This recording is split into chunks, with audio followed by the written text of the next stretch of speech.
Russia has every right to take countermeasures to enhance our own security. And that's how we plan.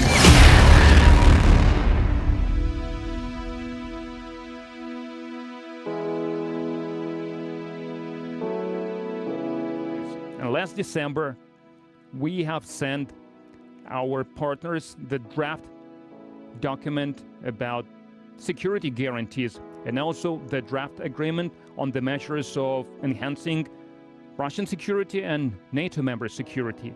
In response, NATO members and the US were saying a lot of words. There was some reasonable ideas, but they were talking only about secondary things. And it looked as an attempt to bring this discussion away from the main point, and we reacted in kind. I would like to emphasize that we are ready to negotiate, but only on the condition that all matters will be considered as a package in complex without going away from the main proposals made by Russia. And those have three main items. Firstly, non-expansion of NATO to the east, non-deployment of offensive weapons next to the Russian borders, and finally, bringing back the military infrastructure back to the Confederation of 1997 when the founding act was signed between Russia and NATO. These principled proposals were ignored. Our Western partners, once again,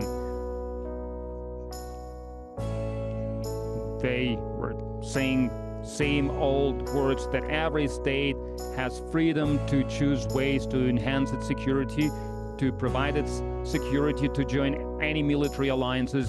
So nothing changed in their position.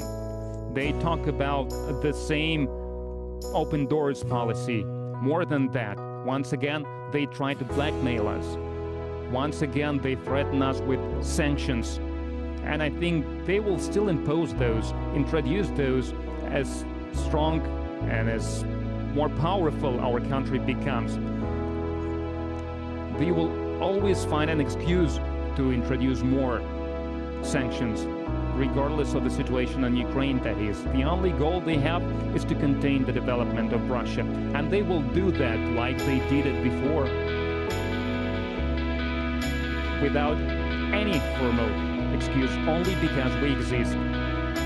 And we will never concede our sovereignty, our national interest, and our values. And I want to be frank. In the current situation, when our proposals about equitable dialogue about principal matters had no response from the US and NATO, when the level of threat for our country is becoming greater and greater, Russia has every right to take countermeasures to enhance our own security. And that's how we plan to act.